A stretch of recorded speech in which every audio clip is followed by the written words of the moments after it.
Hi. I'm Alysa Revell, Executive Director here at Bountiful Davis Art Center. Hex the Art Dog and I would like to welcome you to our 4th virtual installation of Summerfest, Conversations in Culture. Tonight, our focus is on Hungary, and we have the Pinson family here with us to help. Before we begin, I'd like to thank our sponsors, Bountiful City and Davis County Tourism and Events. Summerfest would not exist without their help. And if you'd like to support Summerfest and Bountiful Davis Art Center, please become a member by visiting our website at bdac.org. Let's get started. Please welcome our Summerfest coordinator, James Bates. We have Alysa and Alexandra with us to have a discussion about Alexandra's experience growing up behind the Iron Curtain. We're here now with Alexandra Szamosfalvi Pinson. Thank you for being with us today. And she is going to talk about immigrating from Hungary. Alexandra was born in the mid-1970s in the 3rd largest city of the then socialist Hungary as the first child of Joseph and Irene Szamosfalvi. Growing up behind the Iron Curtain, she was an active participant in socialist youth activities and camps. Thanks to her forward-thinking parents, she also learned multiple languages, including German, French, Russian, Latin, and even a little Spanish. Her proximity to a rich diversity of cultures cultivated a wandering spirit and eventually led her to leave for an international experience in the United States. She eventually settled in at Weber State University and met and married her American husband a few years later. She is currently managing transfusion services at the University Hospital and has 3 amazing and brilliant children. In November of 2019, Alexandra became a naturalized citizen of the United States, and we're so excited to talk with you today. Can you tell us a little bit about what your everyday life was like growing up in Hungary in, it would have been mostly the 1980s? Right. Yeah. So we, as you said it in the introduction, I was born and grew up in the 3rd largest city, and it was, it's called Miskolc, and an industrial city. So it was very big, population was high. So the home I grew up in was an apartment building with 1 kitchen, 1 bath, and 3 small bedrooms. And we grew up with my mom and dad living in that apartment, and my grandma was living with us as well, and my brother. We would walk to school. We were in close proximity, and most of the kids in my school lived in similar type of housing. So imagine kind of like the projects, 10-story concrete buildings, not very aesthetically pleasing. So Soviet structures that would have been built after the Soviet takeover then? Yes, yep. We walked to the store that was close, and you know, the everyday, I think most of our time was focused on school. You know, go to school, have school lunch, and we did have a lot of homework,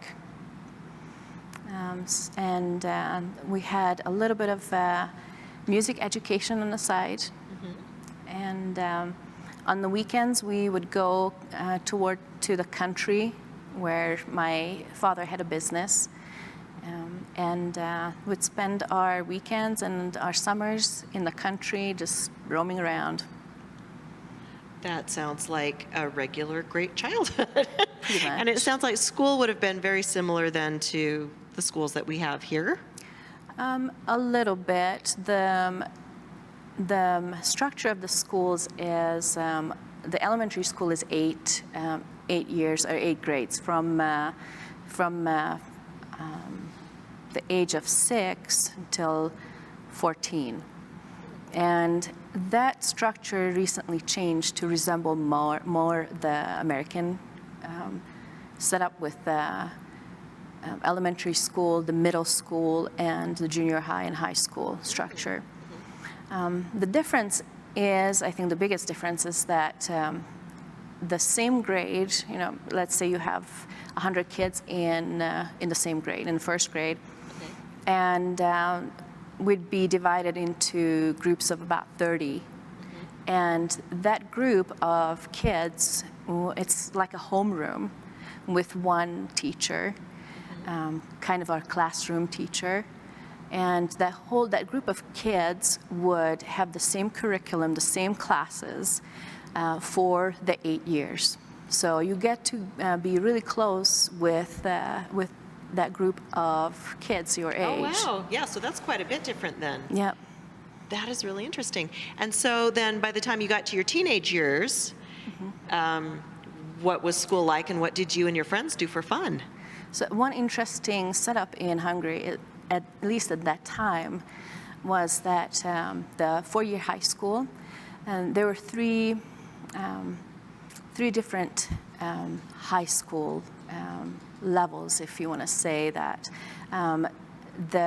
What we call gymnasium or gymnasium is more like the typical high school. It's focused on academics. And then a couple of other ways.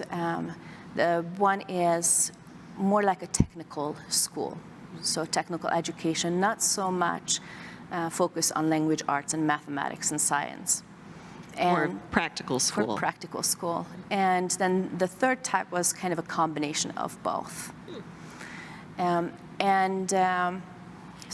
So did you choose which school you went to, or did you get assigned? I did. You got to choose. I got to choose.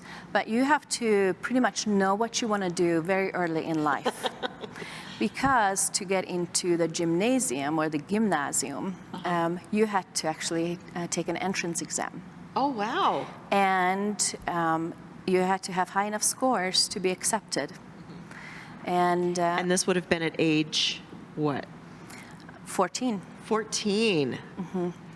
So that is figuring out very, very early what you want to do with your education. That's correct. Wow. And not only that, but the high schools have different focus. So if you had to know pretty soon in life that you wanted to be a doctor, for example, because then you have to choose the high school that will prepare you in life sciences, that will prepare you to go to a medical school. Wow, so none of this waiting until you're into college or No. halfway through college to figure that out. No. Oh, that's very different. Interesting. Okay, and so what did you say that you and your friends did for fun? We went camping, and so this group of students, basically, we got to be close, and we did have some organized activities, after-school activities, or camps, excursions that we would go on. A lot of it was camping and hiking in the mountains. We did have a chance to go on field trips, and a lot of those were to the neighboring countries. As I was attending an elementary school where I learned German as a second language, we sought out opportunities where we could go to Germany and practice our language skills. So you had actually done quite a bit of travel then before even graduating from school. School, yes. Okay. So that kind of leads into my next question. What prompted your move to the U.S., and why did you choose the U.S. rather than, say, France or Canada? I think that was kind of a progressive decision. I mean, from very early on that I can remember, my father was always looking outside of the country. So I think my wandering spirit is from him. He was always looking to go somewhere else that had more freedoms and more opportunities than Hungary. And that's why we moved close to my elementary school that was allowing German in addition to Russian. And they encouraged us to attend a high school that was also bilingual, German bilingual. And after, traveling around and just looking a lot of places, we did meet the missionaries. That was pretty close to when they opened the country to missionaries, and I chose Utah to find more like-minded people. So it was the LDS missionaries that had been let in that came, and you talked to them, and then you kind of decided where that wandering spirit was going to take you. Yes. With the ambition, it sounds like, that your dad helped cultivate. Yes. Very nice. Okay. And most of your family then still lives in Hungary? Yes. And how often do you Aunts and visit? uncles. When I was going to college, when I was still single, I would go every summer. Before we had kids, and when the kids were younger, we would visit every other summer. So my parents would come one summer, and the next summer we would go and visit them. Okay. And so when you go back now, what changes do you see there from the time that you were a child in, say, the culture? I think the biggest change is that people are remembering and going back to the traditions, the older traditions of Hungary, culture-wise, the music, the folk dancing, the cooking, having these summer fasts or fairs. They're becoming a lot more popular. And I'm not sure if it's because during, when I was growing up and there was more socialist influence, if that was not encouraged, or the nationalistic spirit is coming out a lot more. But that's one thing that I don't remember from growing up, is having these large festivals in the summer that showcase folk music, folk dancing, artists, pottery, and leatherworking. So a bigger focus on traditional arts and artisan type work than what you remember growing up. Yes. Okay. And so Hungary became a democracy in 1989. So you were about 15. You were in high school then. Yes. So you grew up under Soviet regime, Yes. and then you were still a teenager when everything kind of opened up. And I know from a little bit of study that I've done that Hungary was one of the more progressive Soviet satellites anyway. So how do you feel that Hungary was ready for that change? Do you feel like they were more ready than perhaps other Soviet satellite states were at that time? I think so. And, we like to also claim or emphasize our role, or Hungary's role, in helping the Berlin Wall come down, because Hungary opened its borders to the influx of the East German people through then Czechoslovakia. They were traveling down to Hungary and over to Austria. So that was something that I was watching on TV. That was my current event in high school, and not the first elections, but the second elections. I was old enough that I was able to vote. Oh, wow. And that was only the second election in the previous 40 years. Wow, what a time to be a teenager in a country. What changes do you see from the time that you were a child to now in access to the arts? Were there museums before? Oh, yes. One other thing that we did a lot as students is we went on a lot of field trips to museums. I feel like my own children don't have as much exposure to the arts as I did growing up. We had, They need to take more field trips to Bountiful Davis Art Center. that's right. Right on Main Street in Bountiful. Sorry, go ahead. That's right. We had season passes to the theater. That's in elementary school. Oh, wow. And to the opera. So the opera was in Budapest, the capital city. And we would travel on a bus to the opera. And, maybe it wasn't the favorite pastime for 10, 11, 12-year-old. But I think that helped broaden our view. And I mean, Sure, and kind of normalize the idea that art is part of everyday living and should be part of everyday living. Yes. And the theater as well.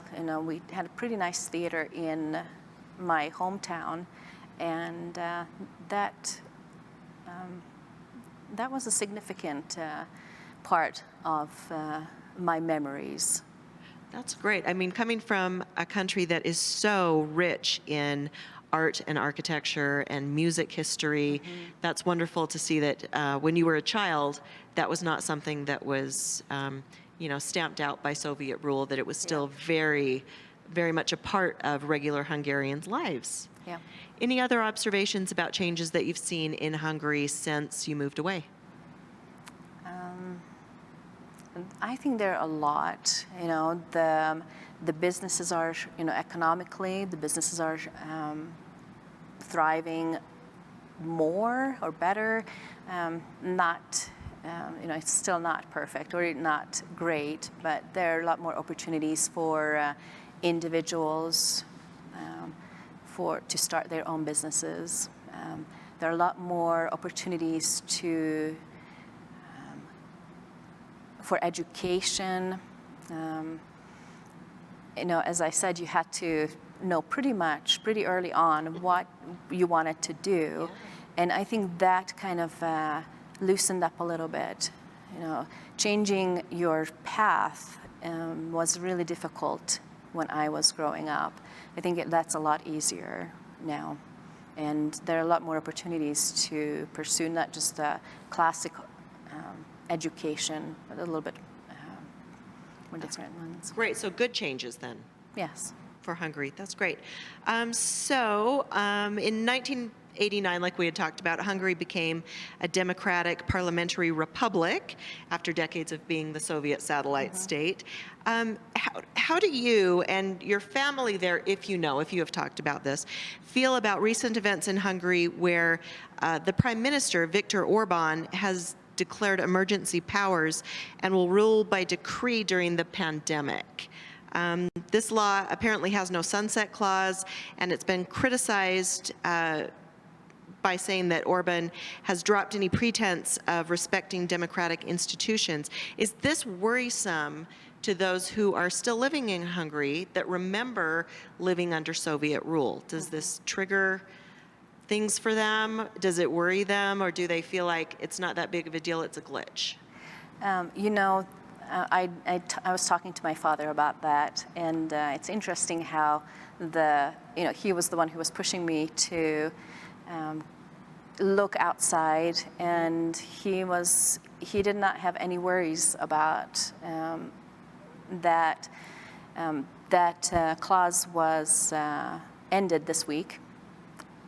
So it doesn't need a sunset clause if doesn't. it went ahead and ended. So he felt confident that the democratic feeling in the country had enough political might to it, that it really was just a temporary pandemic issue. Yes. And he was right. So. He was, yes. Yeah, I think he had, so we talked about the nationalism a little bit, the folk music and the history.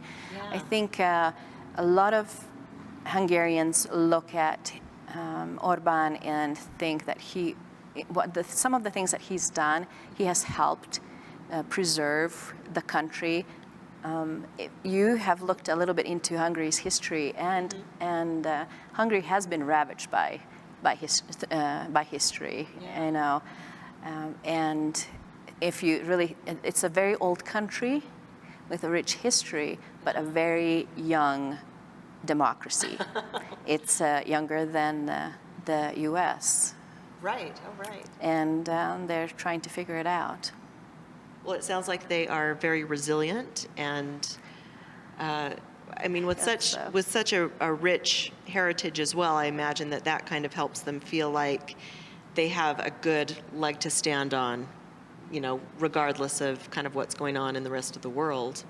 Sounds like they're pretty I think confident in so. who they are, so that's Yeah. great.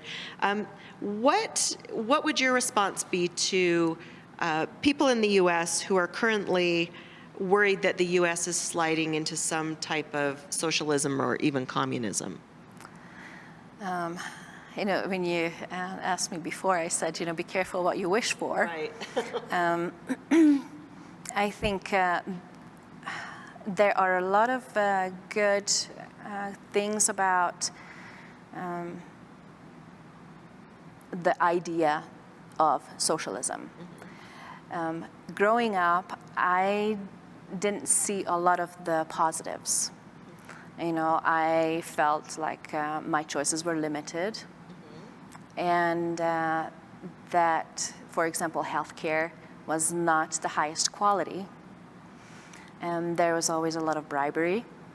And as a child, the way I remember it manifest itself was that my mom had a connection or a working relationship with a toy store manager, and she paid extra so she paid the toy store manager, and this is should be maybe off the record, and she paid this toy store manager under the table so she would save the best toys, the Lego sets, for her to purchase for Christmas for us. And that translated into healthcare in some. I remember waiting for hours with a strained finger when I was a teenager in the waiting room, and then being led into a room as a group with men and women to be taken care of. So that was not a very positive experience. So I think there is something to be, there's a positive about,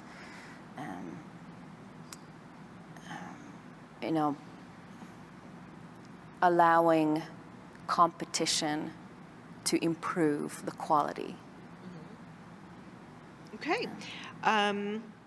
Now, my son's best friend is your son, Max, who I adore being around in large part because he is so open to and passionate about the world. So I think he's definitely your boy. Well, your husband is also that way.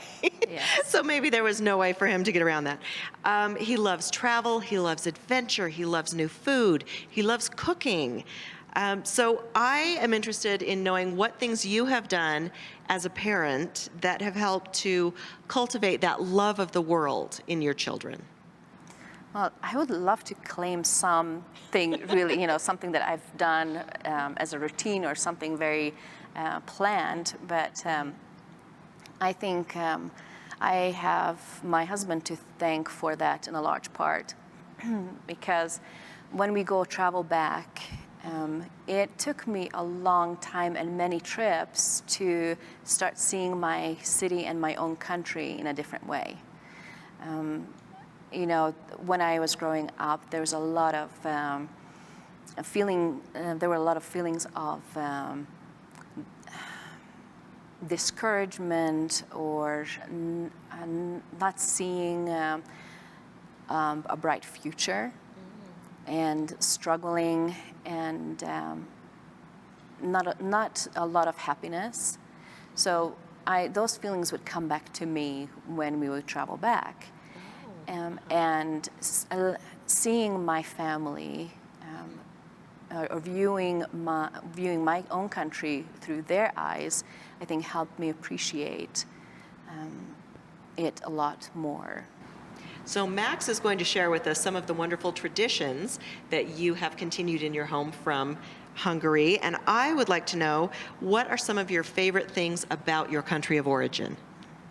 One of my favorite things is the countryside, the rolling hills and the wheat fields. In the summer, you have fields of flax, and the purple color is beautiful, and a lot of sunflowers. So you'll drive through and you just see fields of sunflowers. There's a lot of wine country, and that has its own feeling, and the small towns and the architecture.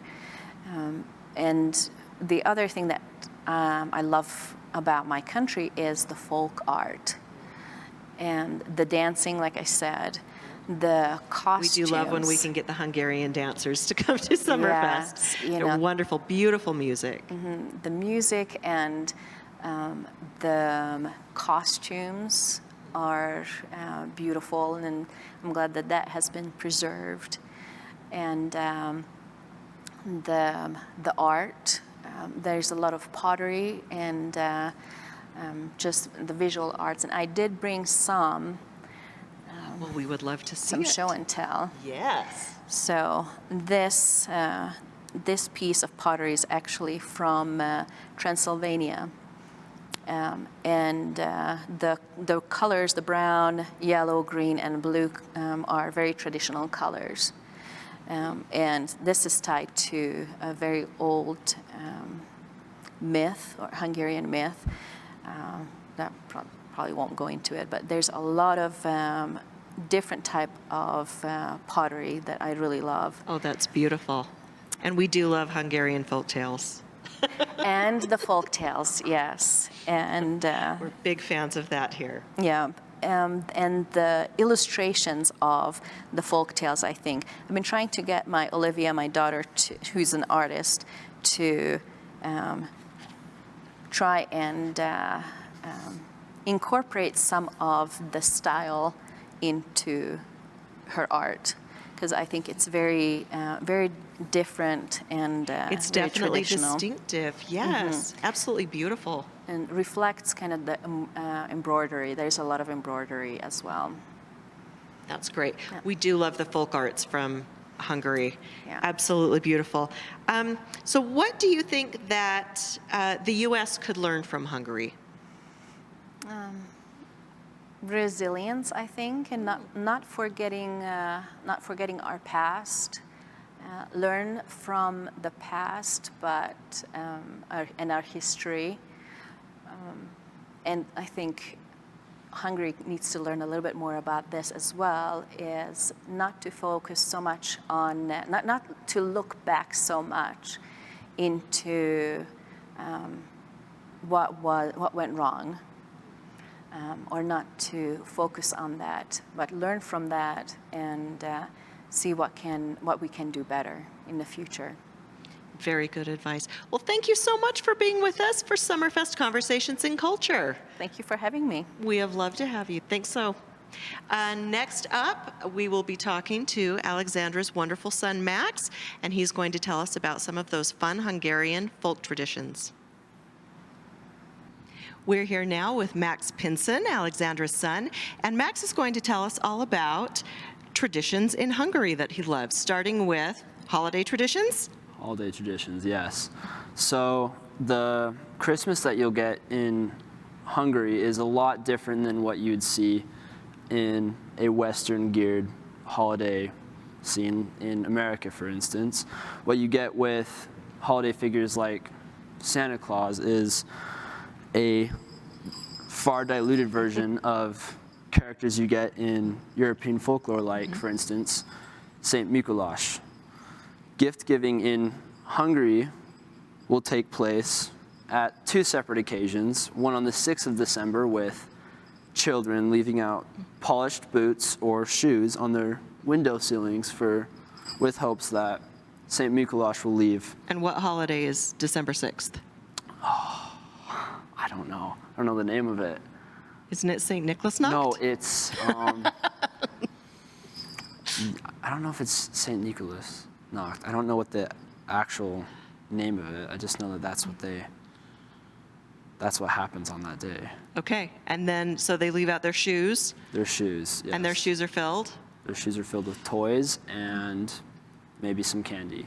And hearkening back to Saint Mikuláš, Mikuláš, yes. Mikuláš, that was because he filled girls' shoes with, Coins, so that they would have a, dowry. very good, because Saint Mikuláš is the patron saint of children, Correct. just like Santa Claus, right? Yep. His origin story is a little bit different, though. Why don't you tell us about that? So, a saint gets his title from performing a miracle, and the miracle that Saint Mikuláš performed was the resurrection of some children. That sounds like a good miracle. What had happened to those children? They were killed by a butcher and pickled in pickling juice. So killed and put in a barrel of brine and then brine. saved by Saint Mikuláš. Yes. That is a good miracle. Okay, so first we have Saint Mikuláš, and then I understand that he has a counterpart in Eastern Europe. Yes. And So who's that? that would be Krampus. So technically speaking, he's not a figure that came to light in Hungary, but it's definitely part of the folklore of that region. What his purpose is to inspire naughty children to get their act up, or else they'll be kidnapped and beaten. Okay, and he has a special holiday called Krampusnacht. Krampusnacht. And so if you are a naughty child, he carries sticks Yes. with which to beat you. Yep. And if you're really naughty, we have a bag here. Yes. If you're really naughty, he'll stuff you in a bag Yep. And take you away. and take you away. Okay, feels like there's some naughty children in there. And then he's got bells so that you know when he's coming. Is that right? Correct. Okay. That is both terrifying and delightful. Yep. I love Krampus. Great. What are some other things about Hungary and Hungarian culture and traditions that you really love? I understand that you go and visit your grandparents there every year. I mean, yes, as much as we can, and I've definitely had the opportunity to go and visit them a lot, and that's been wonderful. One distinct and memorable part of Hungarian culture is the way that mealtime is set up, for instance, with breakfast, which will feature an arrangement of garden vegetables and select meats, maybe some smoked cheeses, and will usually be accompanied by like a panini, for example. The most important meal of the day, unlike in the US, whereas it would be dinner, is lunchtime. And that's the most important get-together of the day, where there's a set arrangement of the table, and a larger meal. Dinner is a more casual get-together, for example. So lunch is more formal and Yes. dinner is more casual. Correct. Okay. And I know this because I know you in real life, and I know Right. that you are a foodie. I'm a foodie. Tell us about Hungarian food. What is the great stuff about Hungarian food that we need to know? Right. So Hungarian food culture is definitely very rich and full of history. It's old and it comes from everywhere. Hungary, of course, was a much larger region before events of the 20th century, and its food culture comes from many of the Slavic regions, with staples like gulyás and chicken paprikash, as we've heard before. Just a lot of rich food staples, for example. And yeah, just every meal feels like Thanksgiving there. It's great. That's my kind of place. So I know that one of your favorite things to do is to visit the city of Budapest. And you love Budapest and you feel like it is underrated as a great European city. I definitely do think that. So tell us why that is. The city of Budapest is a wonderful, wonderful city, rich with history and food and anything really that you want. Probably one of my favorite aspects of the city is its access to thermal baths and wellness centers. It's another famous thing about Budapest and Hungary as a whole is its easy access to thermal baths. Budapest itself has access to no less than 123 thermal springs. And are these recreational or medicinal? How are they used? Both.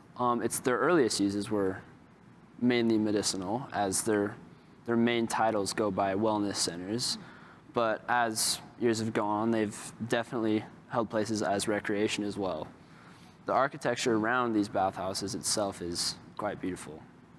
And they're old, a lot of these houses? Very old. And are they used by tourists exclusively, or is it something that the locals like to go and hang out in as well? As Budapest has become more of a destination for tourists, the access to thermal baths has definitely been geared more as a tourist attraction, but the locals, I'm sure, have a place in taking daily rituals to go to these spas. So the architecture is beautiful. Oh yeah, for sure. The river, the Danube River, is beautiful. The mountains Gorgeous. are beautiful. Yes. There's great shopping. Great shopping. I've heard you talk about the shopping. Yes. There's great food. Lovely food. And thermal baths. Yeah. What more could you want? So take your next trip to Budapest. Thank you so much for talking to us about Hungary and some of its culture and traditions, Max. No problem. Thank you, Alysa.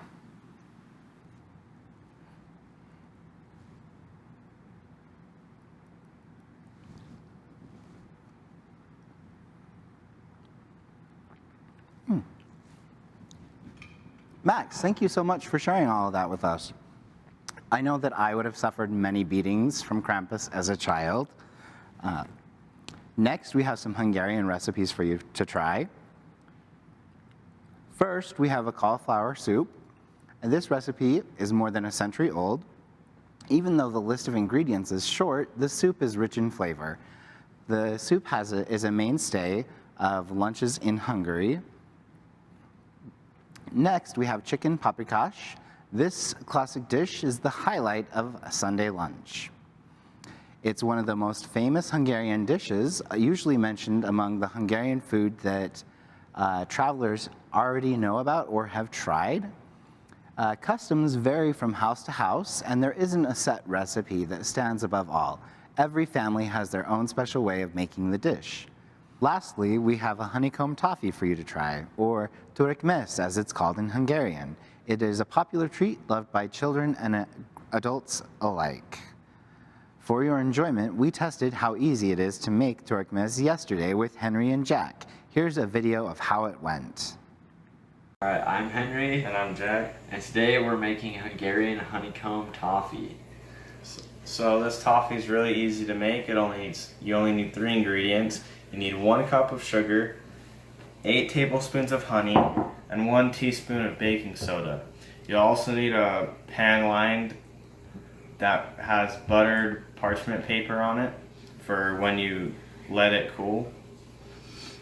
All right, so the first step is to turn this on to low heat, like this. And you can add, at the same time, your sugar and your honey into a saucepan.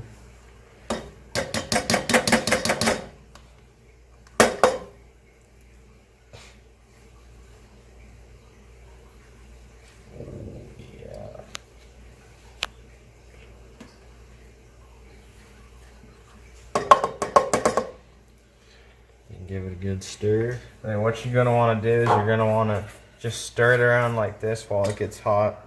Make sure to keep the heat low. Unless you got a really crappy stove top, then you might want to do medium low. But just stir it around like this, mix it all up, and let it melt until it gets into a nice golden brown color with smooth consistency.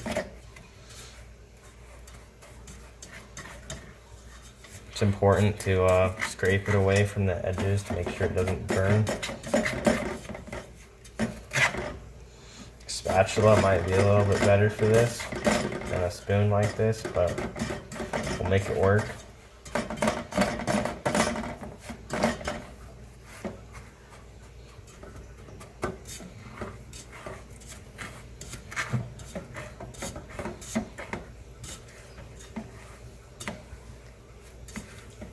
And how long does it take to get to that point? Takes about 5 minutes, maybe a little less. All Probably right. closer to 3 minutes. We'll let you keep stirring and we'll come right back to you. Alright, so we've been cooking it and stirring it like this for about 5 minutes now. As you can see, it's a nice amber color and it's nice and bubbly. So now we're gonna add in our baking soda. This is the fun part. Henry, add that in there. Then you can see that as you start to mix it, it becomes really foamy like this. And once it becomes foamy like this, about the same texture as melted marshmallow, you're gonna want to dump it into your pan. You're gonna want to do this fairly quickly. And you're gonna want to just kind of level it out. And just kind of let it sit. Just kind of let it sit there, and it'll all level out. It'll harden up, and it'll make it a delicious candy. So just let it cool for like, what, half hour, 45 minutes? Yeah, All right. just until it's cold. And then when it's cooled, you just break it up.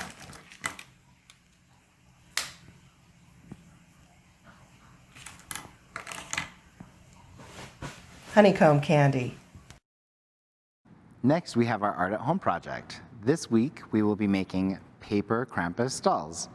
You learned all about this guy from Max earlier in the evening. Now it's your chance to make one of your very own.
Thank you for joining us tonight for Summerfest Conversations in Culture.